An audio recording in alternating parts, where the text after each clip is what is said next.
Tokushima, good morning. Guys. Good morning. Good morning. Thanks for having us. Oops, There's a little bit of an echo. And before we started, you let me hear the sound of the river and the rain. So you're having kind of a rainy day where you are. Is that right? You can open the door here. You can see. I don't know if you can see the rain right there, but it's raining right now, and just right here is the Naka River. About us, I could literally throw a rock right into the river from where we're sitting. Oh, it just looks beautiful. Tell us a little bit about yourselves and how you guys ended up in Kito. Yeah, I think the story starts with you. So. I first came to Japan in 2007, working on military bases in Okinawa, teaching swimming to kids, kind of a random job. And then I kind of went back and forth. That was just during the summers. 2010, I moved to Tokushima to help a friend start in Eikaiwa. And I just really loved the nature here, but I was more in the city. And so I went back to the US again and then found out about the JET program. I'm sure many people watching maybe know about. So I was an assistant language teacher from 2012 to 2016 in Tokushima again. So you can choose where you want to go in Japan for that program, but most people don't get their placement. But because nobody really knows about Tokushima, I got Tokushima. So I got placed in Tsurugicho, and I was there for 3.5 years. Then I left again, went to New Zealand for a couple of years. And while I was there, I found out about a job opportunity here. Came back in 2018, and I was doing some video work on the side just to kind of show people kind of what I could do and see if I could sort of move into that industry more. And I did, and ended up here in Quito working for this company with Alrik. Alrik and I actually met when I first came here when I came back here in 2018. He was working at a guest house with his girlfriend at the time. They were managing the guest house, and he's a composer, and I did video work. So I said, hey, let's do some stuff together. And ended up getting this job, and I basically told my boss that I want you to bring him in as well, and they did. Yeah, so I was doing a guest house for a year in Ia Valley, which I guess is slightly more known Inaka countryside place in Japan than here. So we did that for a year when I met him. But then at the time I was on a working holiday visa, so I had to go back to Norway again. And while I was in Norway, we kept in touch, and I did some more music for him. And then he got kind of headhunted for this Kito job. And then he kind of hooked me into the loop, and now I'm here. Yeah, they said, come live in the middle of nowhere, Tokushima, and do video work for us. And I said, only if you bring Alrik too. So what you guys are doing with the combination of original musical score and beautiful videography and photography to showcase the rural destination, to try to entice more residents, but also visitors, it's a really good idea. And I think a lot of places in rural Japan are really struggling right now with population. So it's a really good idea in a visual and audio combination way, right? Yeah, I think like the thing about the two of us, we're both kind of jacks of all trades. So we're quite deep into computer stuff, both of us. But Tyler has always had like a more main focus on video stuff, and I have a degree in music technology. But the composing stuff has been like little by little over the years. So we kind of match each other well there, and we're basically a quite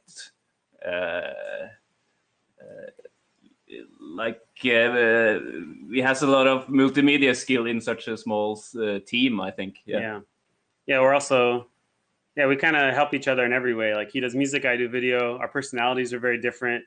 Like when we're doing something creative on a video, he has a whole different creative perspective than I do, and it just works really well. So so far so good. So for the company, I think we're a fairly cheap, minimal production team. I think.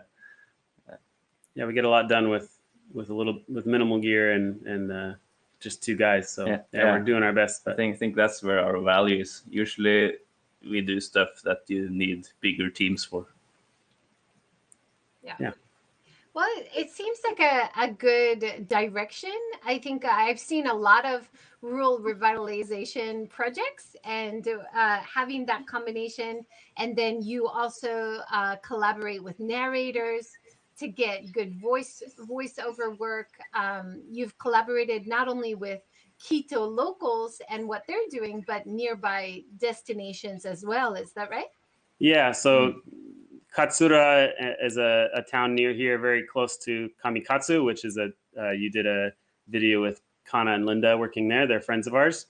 So we got asked to do a PR video by the town office there in Katsura, and we knew Linda, and she had done modeling work before, so she joined us for that project. And yeah, actually for the voiceover, we used a website called Fiverr. Maybe you've heard of it, but you can find professional work for people all around the world. So we wanted to get a proper English professional voice. So we actually tried a few people for that one, and ended up picking just the one. But, yeah, it's like with the internet these days, it makes this countryside stuff a bit easier, I think. Yeah, like having that connection to the world, even though you're so far into nowhere. Could be like a key point to making a difference, I think. Yeah, even just daily life stuff, purchasing things and like equipment and all that, we can go online and have it delivered here pretty quickly. Yeah, especially in Japan, it comes in a day, even though you're so far into the middle of nowhere. Yeah. But yeah, it's great to work with local towns as well. And this year we've been trying to focus more on projects here in Quito. We were kind of getting spread out and doing projects around Tokushima, and we hope to continue that again. But yeah, only 2 guys and only so much we can do. So this year we've been trying to sort of figure out how to focus even more on Quito. So we started a new series called Quito Stories, where we showcase people who have moved to Quito. We've just posted our 2nd video last week for that, and we're filming the 3rd one right now. Yeah, that Quito Stories looks like a really great way to introduce and talk about locals. And this is something that I saw in the NHK video featuring you and your work, Tyler, recently, is talking with your boss, and your boss was saying, don't just show the beautiful countryside and nature. You need to also focus on locals and share the stories of what it's like to live here. Is that right? Yeah, that's pretty accurate. Yeah. And also when I first came, Alrik wasn't here yet, and I didn't know anybody. So that first video, you have the thumbnail there now, is the first video I made after being here just for a few months. And so it was also not only, I mean, it's true, my boss agreed and wants to show more about the people, but I think I was also still getting to know Quito at that time. And so when I had just come, I wanted to see the sights, and I wanted to see the beautiful places and catch all the beautiful parts of Quito. And I'm really glad I did that. And now I'm more diving into the people. So it's kind of worked out, kind of a natural progression as well. Yeah. And it looks like you're doing a lot of beautiful work using drones. And there was actually a special rule giving permission for the area to use drones. Is that right? Yeah, they have like to make it easier. I heard license to use drones most of the region here, I think. Yeah, Nakacho has they even have a map called the drone map or something. Actually, we were just in the town office yesterday, and I was looking at it again. But yeah, they have a lot of special rules here. It's not completely free to fly everywhere, but it's basically drone friendly. And there's some places you have this drone map you can get at the town office, and they'll have the phone number of locations, and they'll say whether you need to get permission ahead of time or not. Some places you can just fly freely. Some places you just call and say, hey, I want to fly tomorrow, and just letting you know. And they say, okay, and that's it. So it's much easier than a lot of other parts of Japan for sure. I don't know if this is the drone mainly that we use to film the videos, but. Yeah, it's amazing. And I know there's a lot of drone restrictions around Japan. So that is definitely an asset for doing what you're doing in that area. Thanks for joining Peter from Colorado on the HAPS team. He says, looks absolutely beautiful. He says, nice. Is that a Phantom 4? Yeah, Phantom 4 Pro. It's been around since 2016. I got this when I was living in New Zealand, but it's still still keeps up 4K, 60 frames per second. So it works pretty good. Yeah. Yeah, and he says he's a drone pilot and instructor at UC Berkeley. So you're from that area. You came from California, Yeah, Hollywood. Is that right? Yeah, from Los Angeles. Yeah, near Universal. Yeah. So I grew up in the industry. My dad's in special effects. I worked on a few movies with him, but I actually didn't do video work professionally. I used to be a video editor for a while, and then not really till coming here did I start doing camera work. Yeah, you do some beautiful photography and videos so far that I've seen on the Vimeo channels and the YouTube channels, which we'll put links below after. Drones, I think, are really important to show the big view, the overview of the area. Yeah. Yeah, it's actually how I started video work, was with drones. So I used to fly RC airplanes as a kid.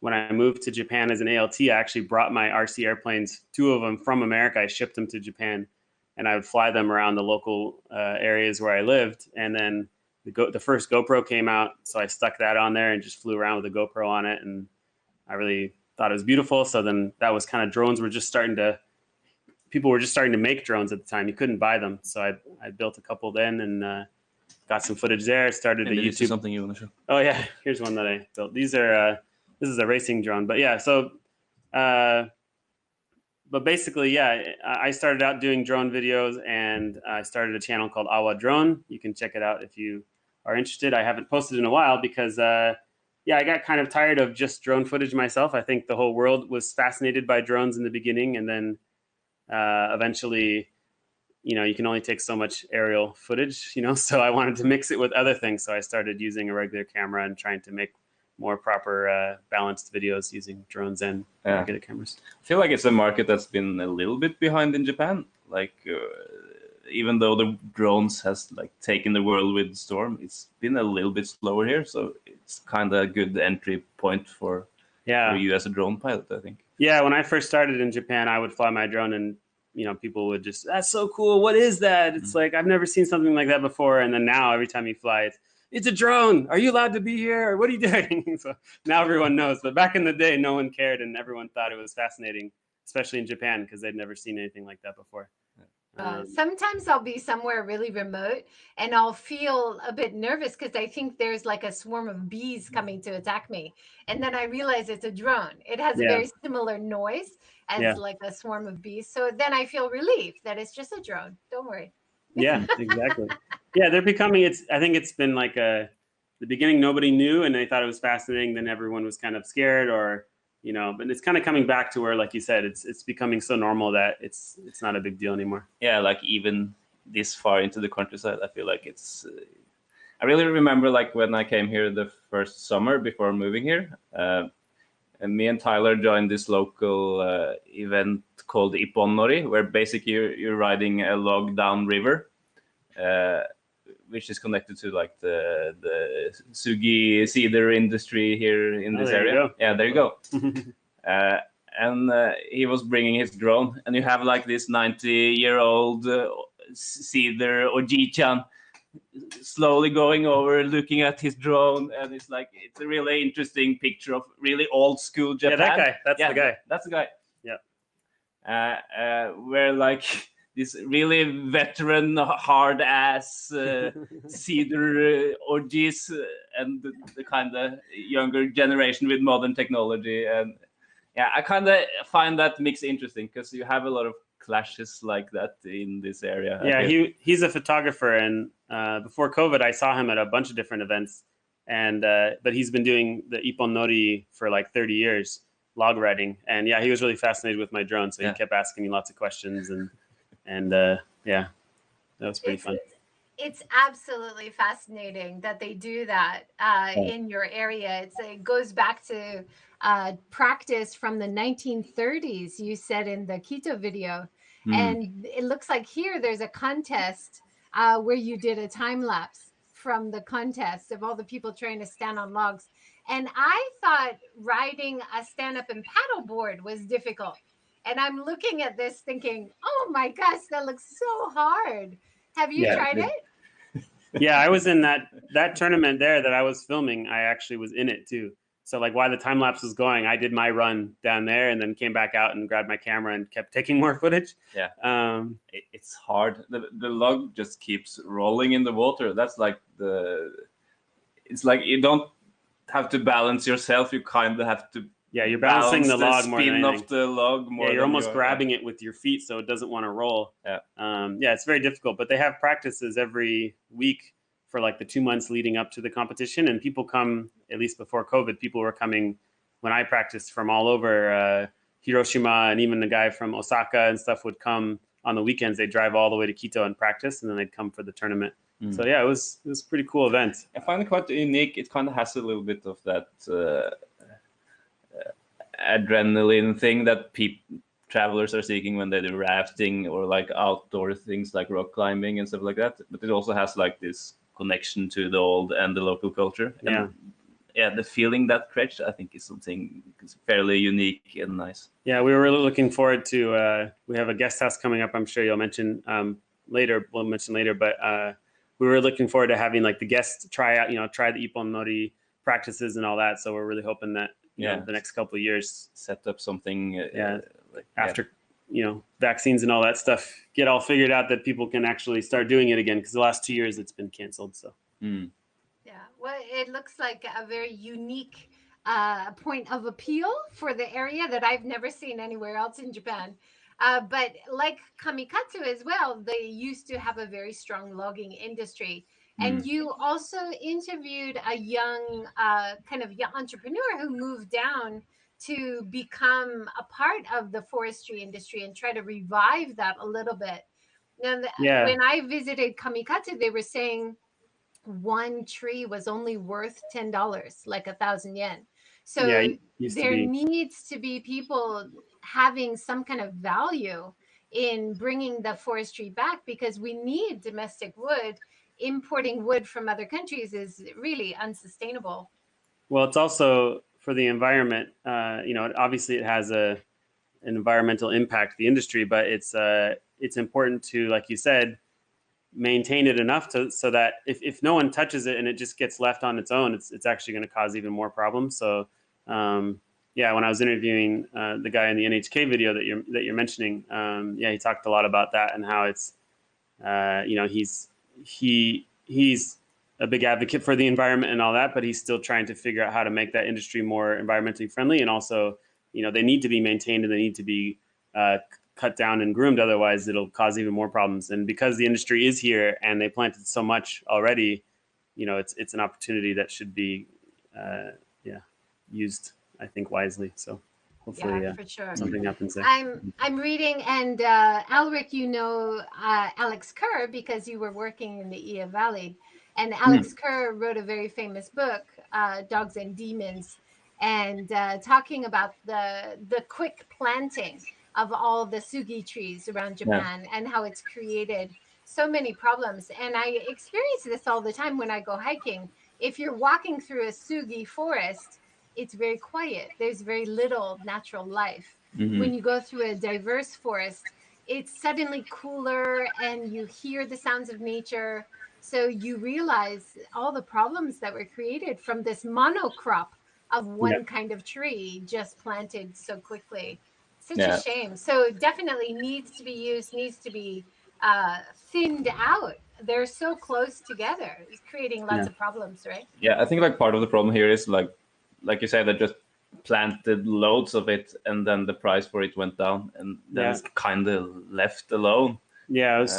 Nobody kind of wants to do something with their... Yeah, the problem is, like you said, the value of the tree went down so low that it now costs them more money to cut them down and to sell them. So they have to figure that part out. And also, I mean, there's a lot of other issues with it because they grow so fast. The roots are shallow and they're very heavy trees, so it causes landslides and also the allergies. The hay fever in Japan is a big thing, and it's become such a normal thing here that people, it's hay fever season or whatever. But that's actually something that was born from the cedar monocrops as well. So yeah, it's definitely a touchy, difficult subject, but it is hard, and it's very politically charged. I love that part of the NHK video when you were watching old films and seeing the heritage of the area and how logging was such an important part of the industry there. Yeah, it was a very big part of the industry, and now it's sort of like we just talked about. It's like left over now. It's still here, and they're still doing it, but it's not anything what it was. And now they're really pushing yuzu here in Quito, which I think is good. But yeah, the cedar industry was a big part, and I'm glad they still celebrate it with the Ippon Nori and all that kind of stuff. And there's local companies here also that use sugi to create products. There's a company right next to our office called Woodhead, and they make chopsticks out of Quito cedar and sell them all over Japan. Actually, you maybe saw them at Polestar Cafe in Kamikatsu. A lot of Woodhead's products are sold there as well. That's also like an effort to try to do something good with all the leftovers cedar, I think. Yep. Because they also have like projects where they focus on trying to revive the mountainside with more normal trees like the Yamasakura. Yeah, that same company, the head of that company, Woodhead, he also runs a project, the Yamasakura project, I think it's called. I don't remember, but yeah, we've joined him a few times planting more native trees in areas around Quito, so to try to combat that a little bit. Our boss actually in our company, Fujita-san, he's also a big advocate for returning the trees back to the natural native species, and so he's actually cut down trees at our campsite. We have a campsite that's run by one of our subsidiary companies, and they cut down all the cedar on one whole mountain, and they're already replanted more native species there. Oh, that's great to hear that there are people so actively thinking about how to make the forest more diverse. I talked to Jun Kobayashi, an arborist who works with temples around Japan to take care of their ancient trees.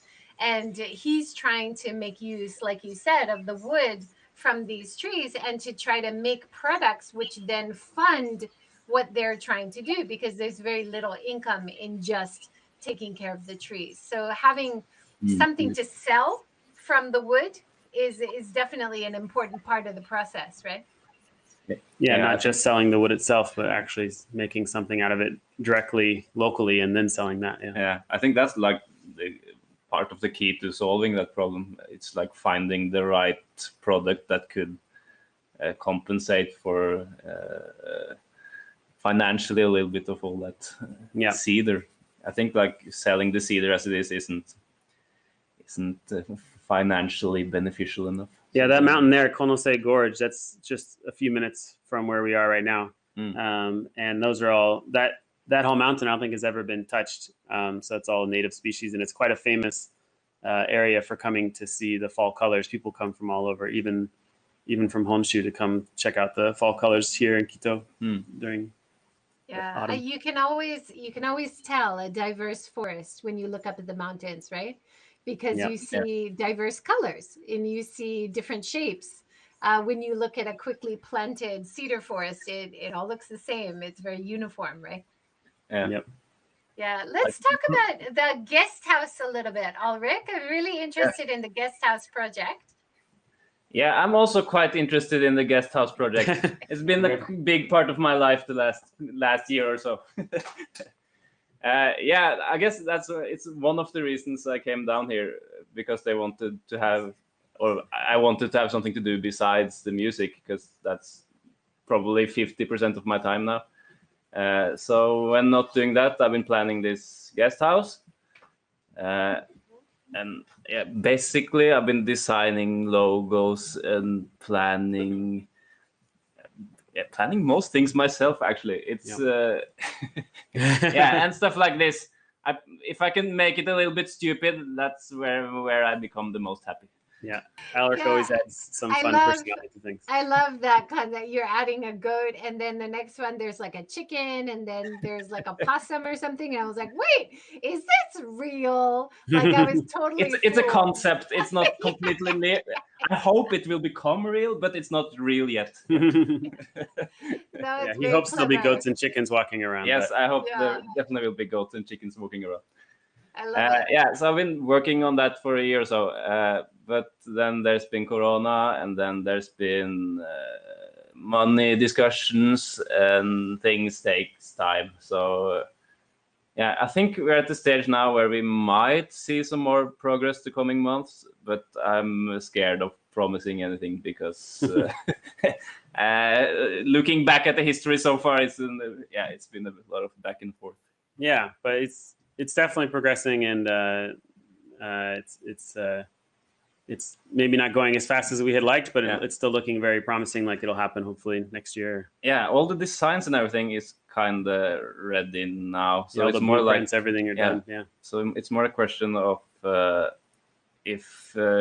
to finance everything, or like how much the company is going to pay for, and how much support they're going to get from the government, etc., etc. So they're trying to find solution for all of that kind of stuff. Yeah, and there's definitely pros and cons to being a part of a big company like we are, because if it was just us and we were the only ones doing the guest house and we were the only ones making decisions and the only ones paying for it, I think there are cheaper solutions for building something like this, and there are more DIY solutions and things like that. But it is a bigger company. We want to do it properly, and there's a lot of things that came up with earthquake regulations. And when you're a lot of people in Japan might remodel a house sort of DIY, and they don't obviously think about that kind of stuff. But because we're doing everything sort of by the book, a lot of things came up that had to be done for the septic systems and the earthquake proofing the building and doing all sorts of things. So it's going to be a very properly built structure, and should last a long time.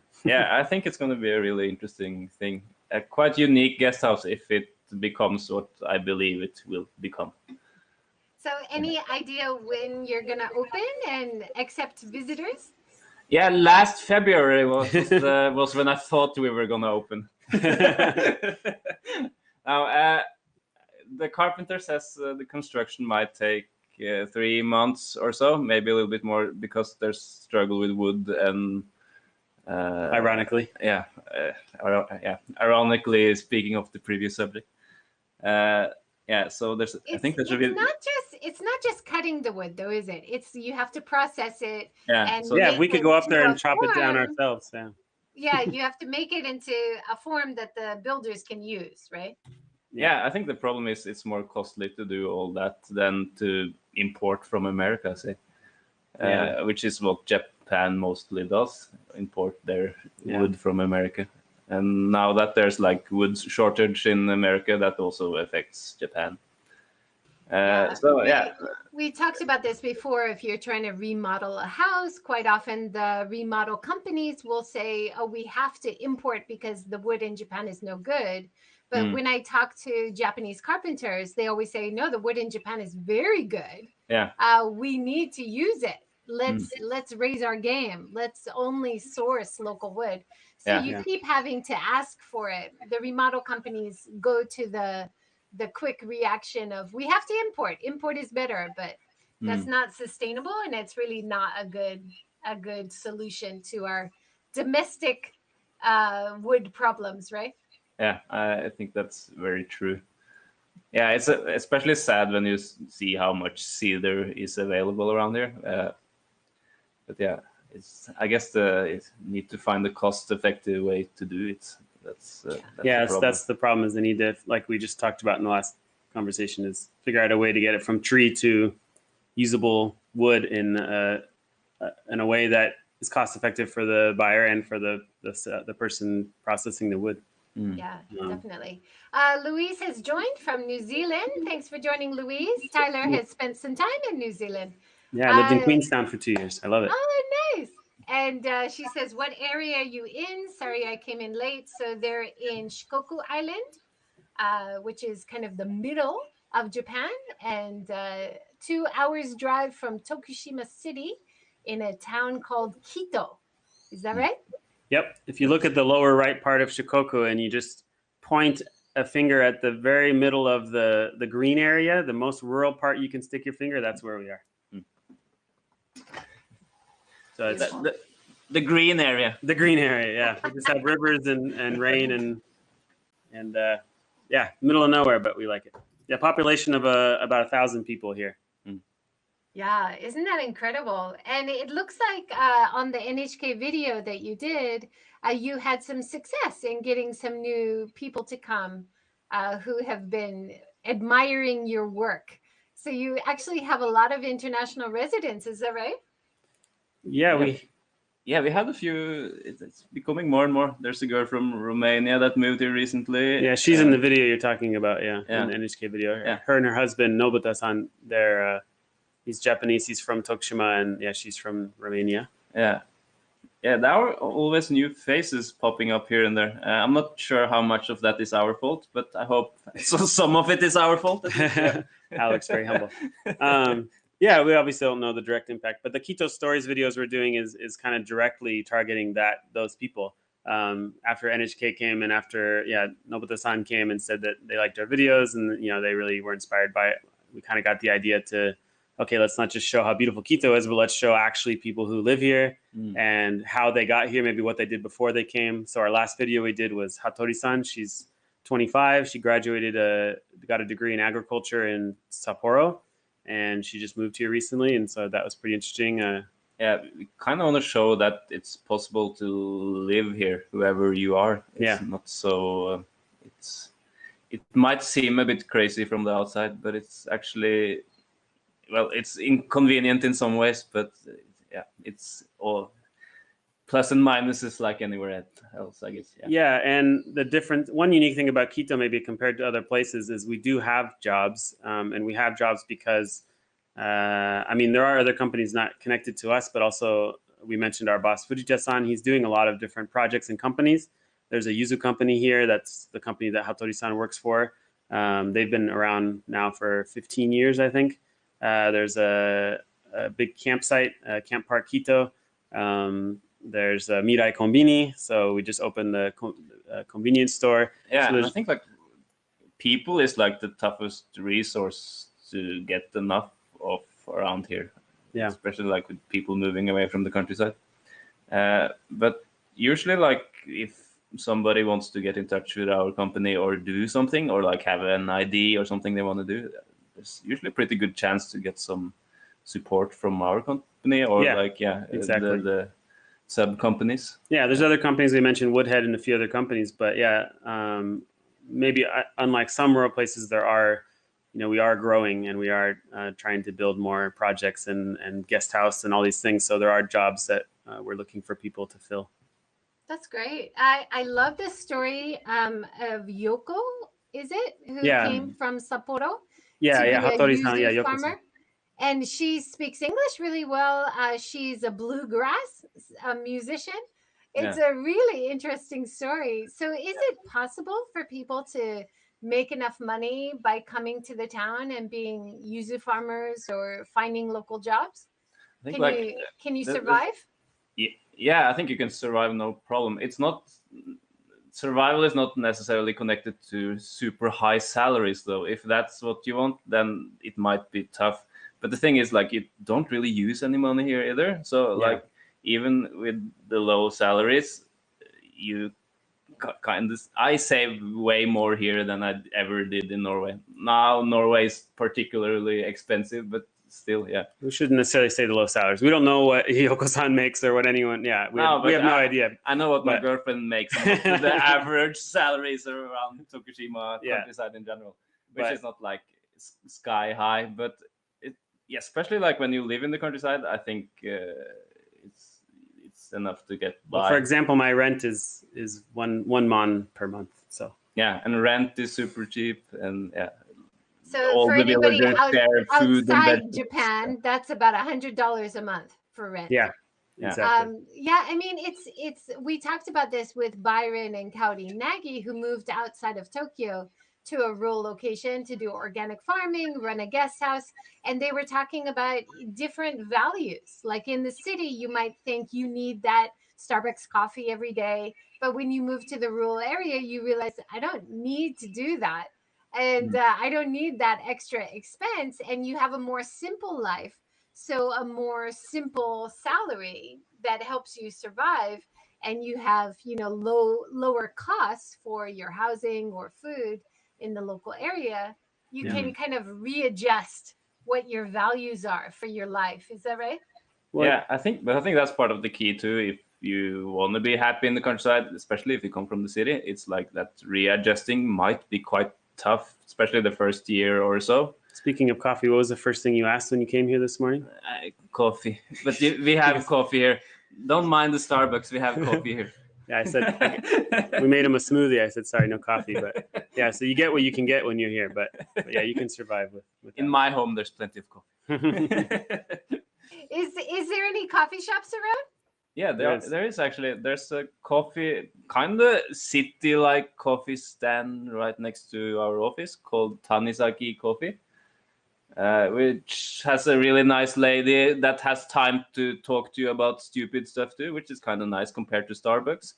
So yeah, it's a little bit of the city coffee stand mixed with the extra time you have in the countryside. But it's it's an interesting topic too, because she actually runs a clothing brand called Mayacon, Maycon. Yeah. Actually, you're wearing it under there, aren't you? Yeah, I might. So she has a clothing brand company, and she sells online. Yeah, and like making T-shirts and yeah, slightly, a little bit more than the normal casual. Yeah, and she makes bags and all sorts of things, and she has kind of a following online. And I think she just wanted to do something else on top of that, just to kind of be more interactive with the locals, I guess. And so she has a little coffee stand that's connected to where she makes her clothes and stuff. So you just walk up to it and you press the little bell, and she, oh, hang on a second. And then she'll come out, and it's a nice little coffee stand. And she lived in New York for a while. She lived in the UK for a while. And now she's back here in Quito, where she's from, and she makes amazing. What I also think coffee. is cool about that is like she controls her time better. She kind of sets up the opening times for every month and she decides her own shifts. If she needs more time for her clothing shop, then there's less days open in the coffee stand. But it's like she's there quite often. Yeah, on average it's like open most weekdays and Sundays. But sometimes it like changes slightly. But I think that's also kind of interesting how she's chosen to manage her time, which I also think is connected to. Well, I think if you were in a city and you said, "Oh, you just randomly closed one day," people would have a fit. But here, it's sort of that pace. It's like, oh, I guess she's not open today. Yeah, no worries. Yeah, no big deal. It's like in Hawaii, somebody might just hang a sign on the door saying "Gone surfing," right? I love that. Pretty much. In one way, I think that's a kind of healthy life idea that you don't really need to lock yourself down completely, at least to your own business. It's important as long as some things are open, when people make the effort to get there, as long as some things are open where they can eat or shop or do something, then you've got an asset there. If everybody shuts at random times and you can't depend on anything being open, that's not very good. Now you did a great project with Mirai convenience store, which I hope is open more regular hours. Can you tell us about that? Yeah, that's actually another just about 1 minute walk in that direction. It's labeled as the most beautiful konbini in Japan. Recently all the buses that they won Red Dot Award, which is apparently something that I don't know too much about, but it's a high standing award. Yeah, previous years the Red Dot Award has been given to companies like Apple. I think got it for their building in California, and so it's a pretty big deal. And they won it here in the middle of nowhere, Japan. They got an award, the Red Dot Design Award this year. But yeah, basically the konbini was made to fill a need because here in rural Japan, the nearest konbini was an hour drive away.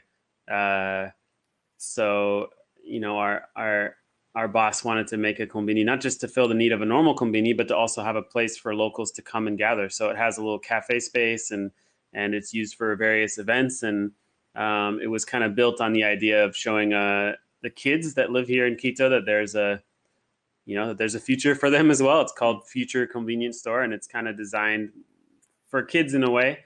So they have, little workshops there for kids and like a little library and they have little events where the local schools will bring the kids for field trips and go there and learn about different things. And so it's a very interesting concept. It is technically a konbini, but it's not like any konbini that I've seen. So it's sort of a multi-purpose building. Looks great. I'm showing the video that you made, the beautiful video that you made right now. For some reason, the sound is not coming through. Alrik, I apologize. We're not able to okay. hear I'm used to any of your beautiful music. Yeah. But, you know, and people often say, how can you support convenience stores in Japan and support sustainability? But convenience stores are so much more in Japan in rural areas as a lifeline to regular food and drink, right? It's not Yeah. just an excessive, you know, thing as an extra part of your life like No, in the big cities. not at So all here. Yeah. I think it's really an important part of rural development and rural sustainability for sure.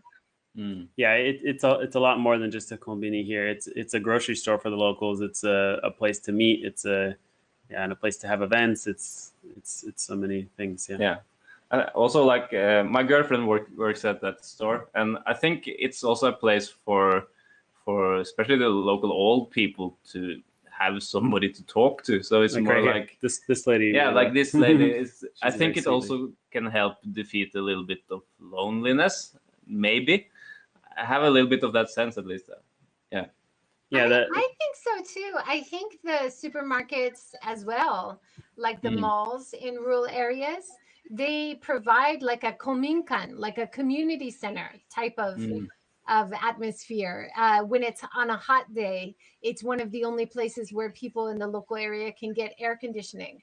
In winter, it's heated, so they can talk to other people and they can, you know, enjoy the atmosphere, do their shopping at the same time. I think there's a real community feel usually, right? Yeah, exactly. Yeah, so and I have a really sense like this, like compared to a city convenience store, the staff there have more time to talk to you. Like you have more room to be a human. And they help out the local elderly population too. They'll come in and they'll, you know, oh, come down, sit here. What do you need? And they'll get it for them. And they're, you know, how's it going? What have you been up to? Oh, what's going on with the farm? Or I don't know. They talk about all sorts of things. And his girlfriend gets like endless supply of local vegetables and deer meat and all these things. Just yesterday or 2 days ago, they came over to watch a movie at our place, and she brought over a big chunk of deer meat and said, I got a whole bunch of deer meat. Do you want some? So now we have deer meat in our freezer. We made some. We get too much, so I give to Tyler, and then it's like becomes a circle. Yeah, it's pretty interesting how connected everyone is. That brings me to my next question. Of course, it's more sustainable to eat local game meat and local meat or fish. But is there anything that vegans or vegetarians can eat if they make their way to Kito? Yeah, there's lots of plants. Lots of farming. There's so much vegetables here. Yeah, he gets mountains of vegetables from his girlfriend at the. Yeah, they're always dropping off bags of extra vegetables on our door.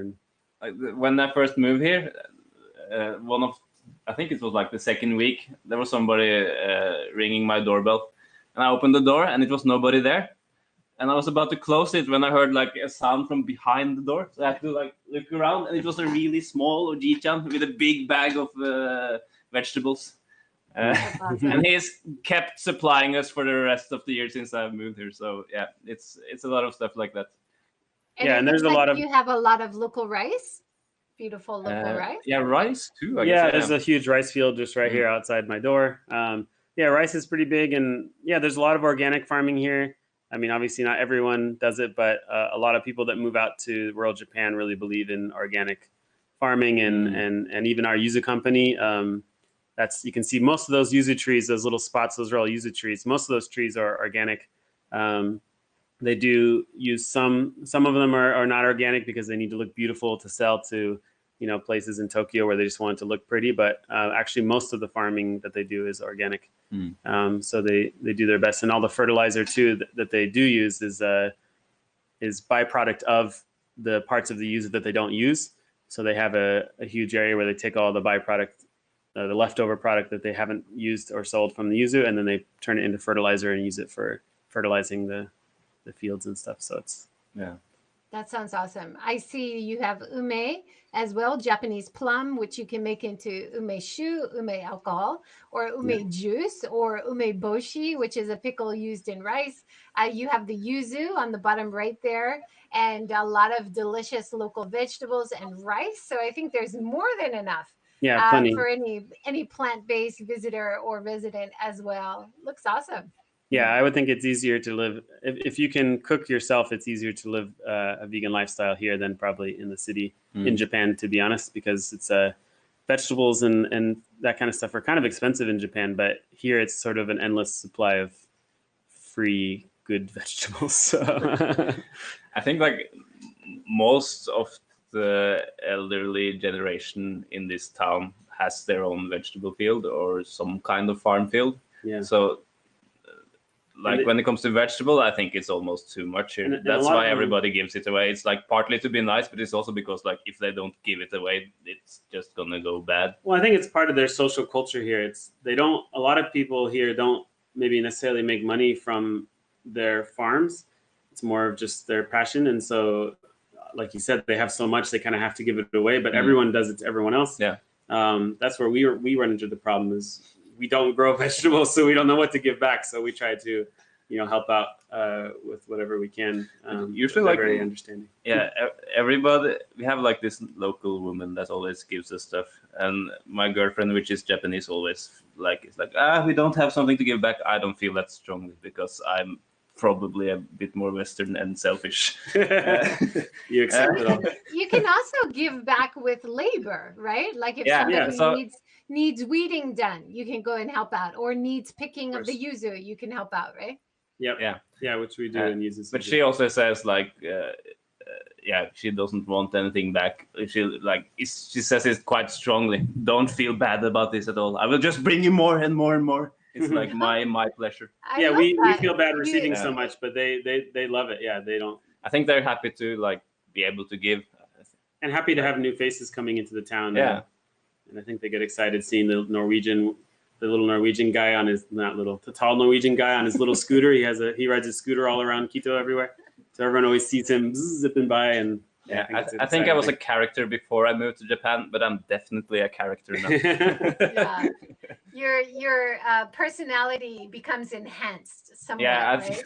think so. Now, let's talk about mopeds, because you include that in your video introducing the area, but you've also remodeled the moped to make it more sustainable. Let's see. There's one right here.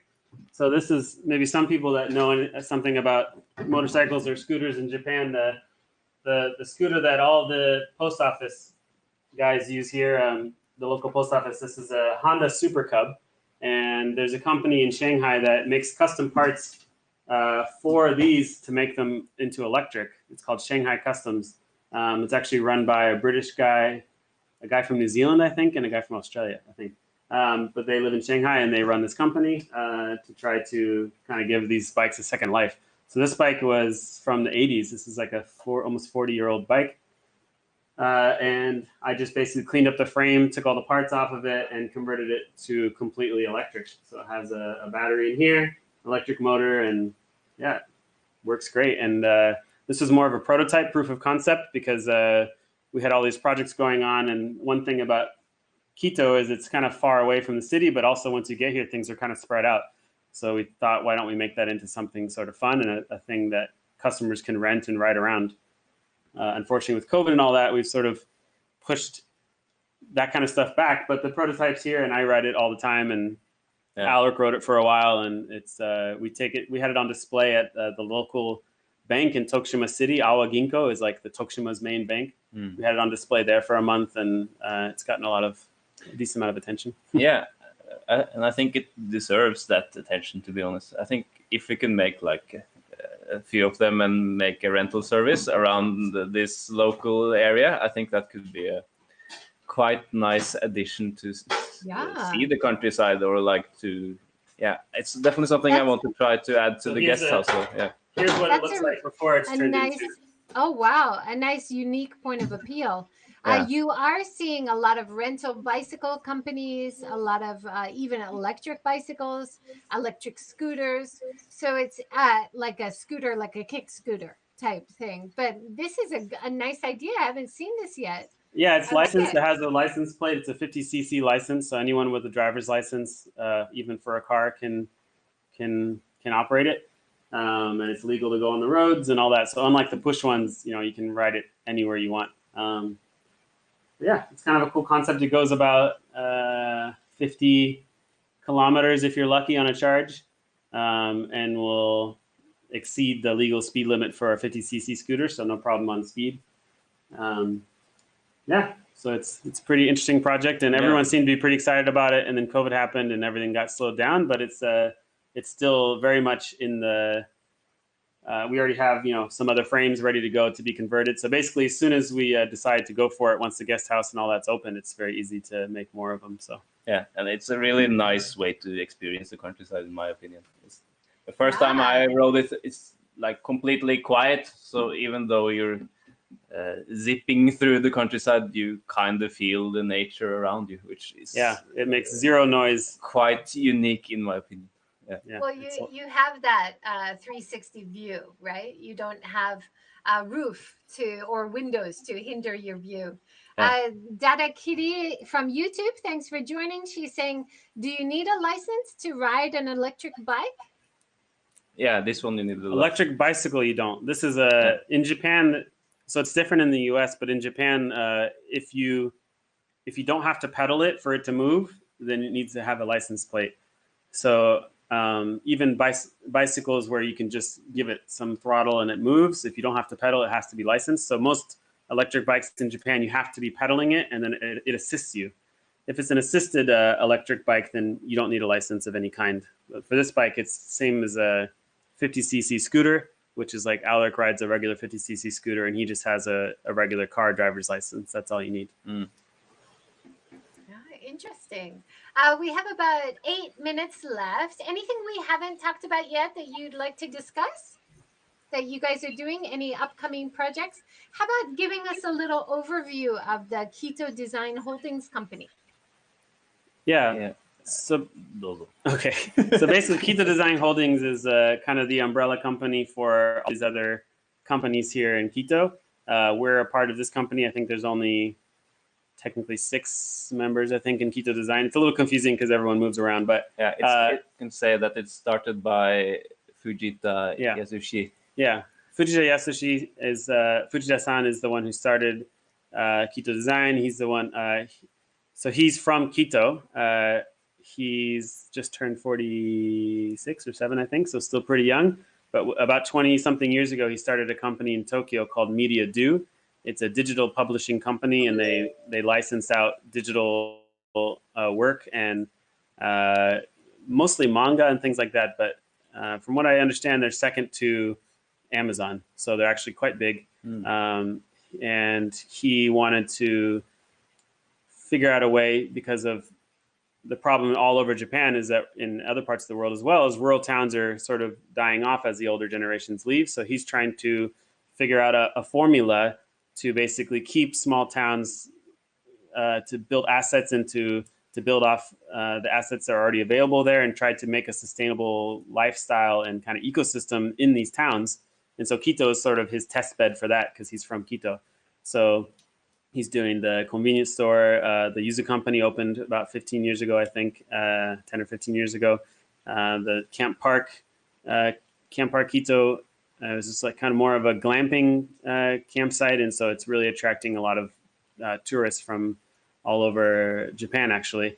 And yeah, we're doing a guest house, which is more targeted at more backpacker, more cheaper accommodation style. And yeah, basically just trying to figure out a way to create a sustainable system of companies and places for people to work, and an sustainable financial economic system inside a small town. Yeah. And if it's successful here, then he wants to do it in other parts of Japan as well. Yeah, and it's also connected to the Yuzu industry around here. So he has like a Yuzu company too. So I think it's betting quite high on the Yuzu as well. Yeah, trying to for make Quito, it's Yuzu. Yeah, Quito like a Yuzu capital. Yep. Yeah, there's some other projects that were in the works that things are kind of on hold and shifting a bit, but there was a manga library that we were going to build because his company has a really deep connection with manga. So he wanted to make a manga library sort of in a beautiful, picturesque manga library in nature where people can be, reading manga outside and sort of it's kind of the same concept as the Mirai Konbini, but more of a tourist attraction. That's a little bit on hold now. They're sort of rethinking that right now, but basically he's trying to come up with projects and companies and ideas to have jobs for people that newcomers that want to come, because the other problem is if no one young comes here, then it's not sustainable. So we need younger families and children, and the school system here in Quito is really great. Actually, they have a brand new, it's only a few years old, the school. It's beautiful, big campus, junior high and high school all in elementary and junior high all in one building. But yeah, it's actually a really great little town. It has a lot to offer. And so Kito Design is basically in sort of the umbrella company of all those other companies and trying to kind of, create a future for Quito, at least help. Yeah. That's what its goal is. It's a really great concept, and it's the reason you guys are there doing the great work that you're doing. Exactly. To have some income and support for you to be there doing that work. And it's having a great reach, not only in Japan, but around the world. So I think when things do move forward and inbound tourism starts coming back, you're going to have that appeal to new residents from within Japan and maybe even from abroad. Yeah, and we already have also the tourism appeal. So it's awesome.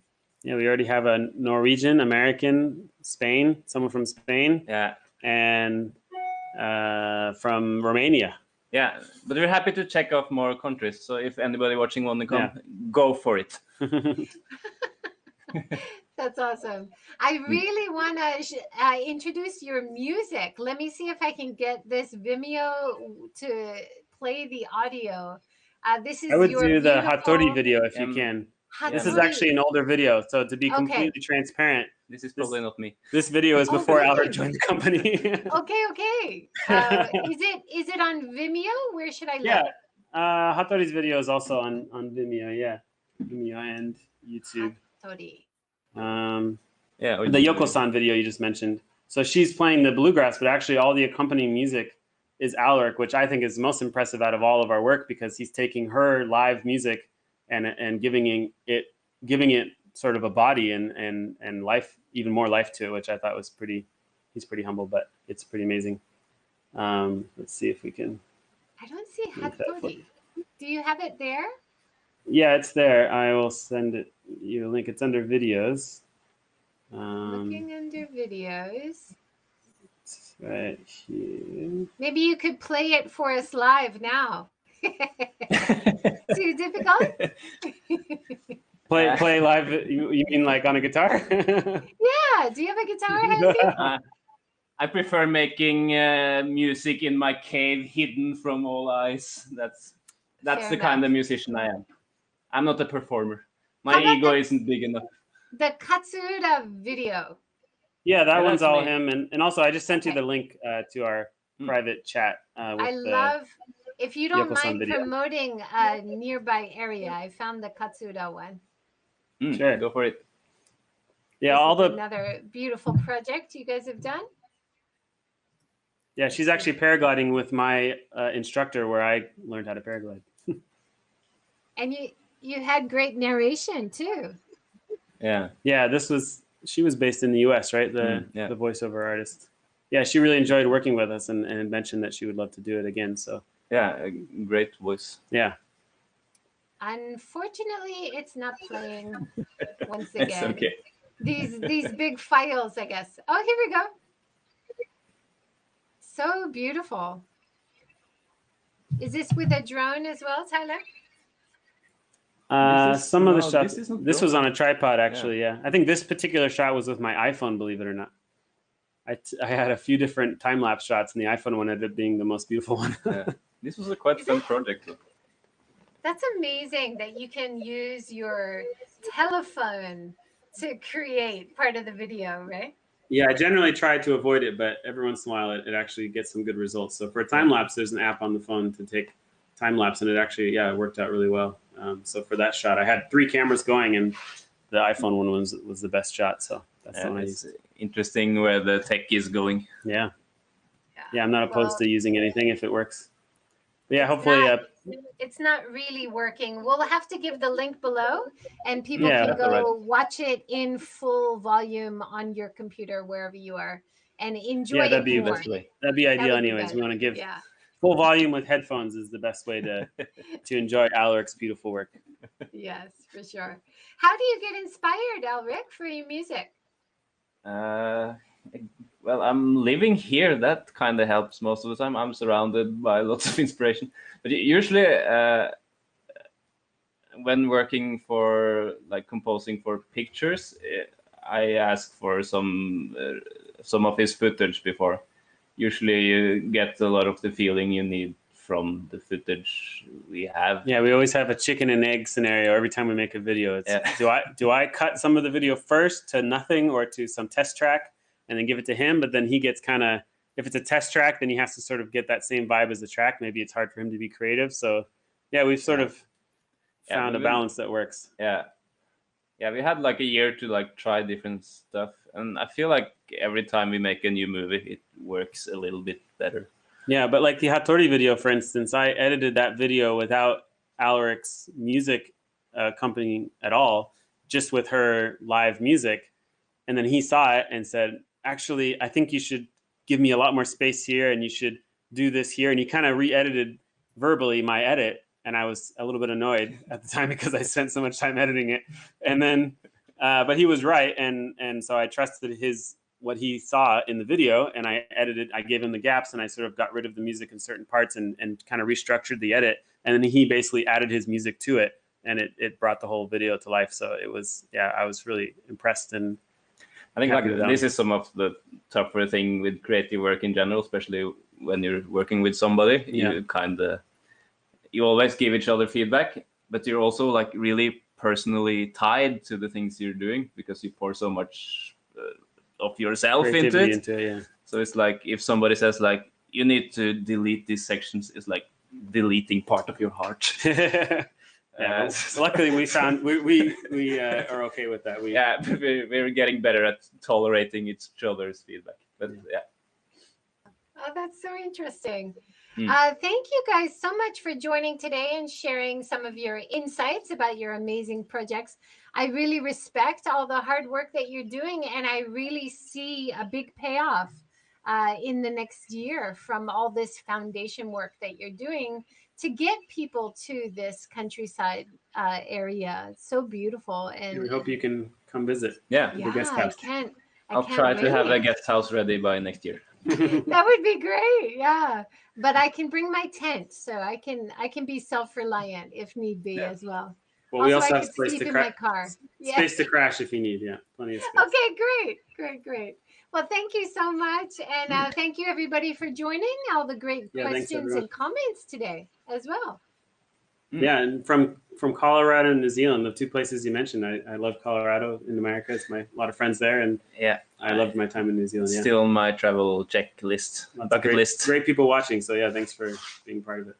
Yeah, wonderful. And maybe we'll catch up when the guest house is open and running in a few months' time.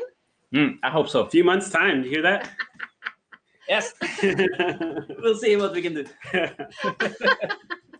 Wonderful. Thank you guys so much. Everybody have a great day. Join us again tomorrow. We're talking with Corey, who's also in the mountains, but a different area of Japan. He's a bear dancer. So we'll find out all about that tomorrow. Thank you so much, guys. Have a great day. Thanks. You too. Thank you. Bye-bye.